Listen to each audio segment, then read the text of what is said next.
Hello, ഞാൻ സതീഷ് കുമാർ, നിങ്ങളുടെ well-wisher and financial freedom guide. ഇന്ത്യയിലെ 2 പ്രമുഖ സാമ്പത്തിക സ്ഥാപനങ്ങളിൽ കഴിഞ്ഞ 32 വർഷമായി പ്രവർത്തിച്ചതിന്റെ അറിവും അനുഭവങ്ങളുമാണ് ഞാൻ നിങ്ങൾക്ക് പകർന്നു നൽകാൻ ശ്രമിക്കുന്നത്. നമുക്ക് വിഷയത്തിലേക്ക് മടങ്ങി വരാം. കുടുംബത്തിന്റെ അന്നദാതാവ് എന്ന നിലയിൽ നിങ്ങൾ ഏറ്റവും ആദ്യം മനസ്സിലാക്കേണ്ടത് ഹ്യൂമൻ ലൈഫ് വാല്യൂ എന്ന തത്വത്തിനെ കുറിച്ചാണ്. അതായത്, ഒരാളുടെ അപ്രതീക്ഷിതമായ മരണം കൊണ്ട് അയാളുടെ ആശ്രിതർക്ക് 2 തരത്തിലുള്ള നഷ്ടങ്ങളാണ് സംഭവിക്കുന്നത്: emotional loss and economic loss. Emotional loss എന്ന് പറയുന്ന വൈകാരികമായ നഷ്ടം ആരെക്കൊണ്ടും നികത്താൻ സാധിക്കാത്തത്. എന്നാൽ ഒരാളുടെ മരണം കൊണ്ടുണ്ടായേക്കാവുന്ന സാമ്പത്തികമായ നഷ്ടത്തിനെതിരെ അയാൾക്ക് ഇൻഷുറൻസിലൂടെ, പ്രധാനമായും ടേം ഇൻഷുറൻസിലൂടെ ഒരു പ്രൊട്ടക്ഷൻ നേടാവുന്നതാണ്. എന്നാൽ എത്ര തുകയ്ക്കുള്ള ഇൻഷുറൻസ് ആണ് എടുക്കേണ്ടത് എന്ന് മനസ്സിലാക്കുന്നതിനുള്ള തത്വമാണ് ഹ്യൂമൻ ലൈഫ് വാല്യൂ. രണ്ടാമത്തെ ഏറ്റവും പ്രധാനപ്പെട്ട കാര്യം ഫൈനാൻഷ്യൽ കോൺഫിഡൻസ് അഥവാ സാമ്പത്തിക ഭദ്രത ഉറപ്പുവരുത്തുക എന്നുള്ളത്.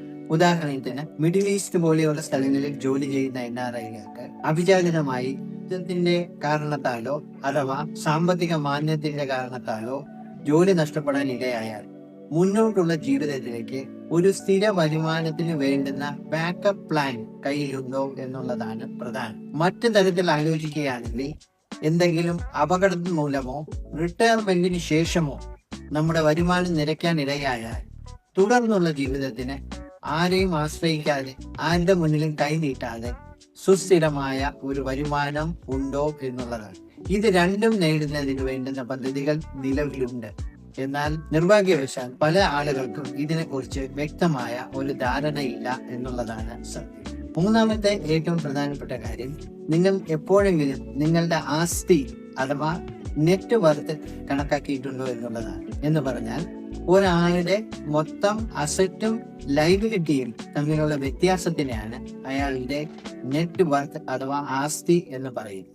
സാധാരണഗതിയിൽ ഒരു വ്യക്തിക്ക് വസ്തുവകകൾ, വീട്, വാഹനം, ജുവലറി, ബാങ്ക് ഡെപ്പോസിറ്റുകൾ, മ്യൂച്വൽ ഫണ്ടുകൾ, അങ്ങനെ പലതരത്തിലുള്ള അസറ്റുകൾ ഉണ്ടാവാറുണ്ട്. അതുപോലെ തന്നെ ബാങ്ക് ലോണുകൾ, വ്യക്തിഗത വായ്പകൾ തുടങ്ങിയ രീതിയിലുള്ള ലൈബിലിറ്റികളും ഉണ്ടാകാറുണ്ട്. അപ്പൊ ഇത് തമ്മിലുള്ള വ്യത്യാസത്തിനെയാണ് ഒരു വ്യക്തിയുടെ നെറ്റ് വർത്ത് അഥവാ ആസ്തി എന്ന് പറയുന്നത്. അത് എപ്പോഴും പോസിറ്റീവായ ഒരു നെറ്റ് വർത്ത് ഉണ്ടാകുന്നതാണ് നമുക്ക് അഭികാമ്യം. എന്നാൽ എല്ലായ്പ്പോഴും അങ്ങനെ ആയിരിക്കണമെന്നില്ല.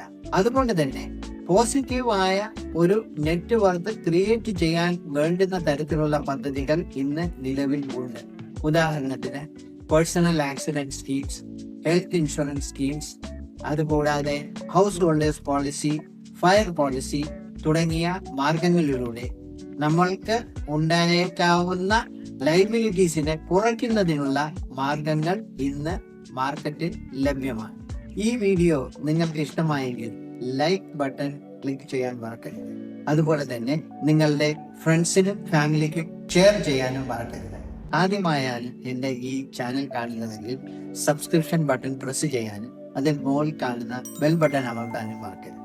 വീഡിയോയുടെ ഡിസ്ക്രിപ്ഷൻ ബോക്സിൽ എൻ്റെ വാട്സപ്പ് കമ്മ്യൂണിറ്റി ലിങ്ക് കൊടുത്തിട്ടുണ്ട്.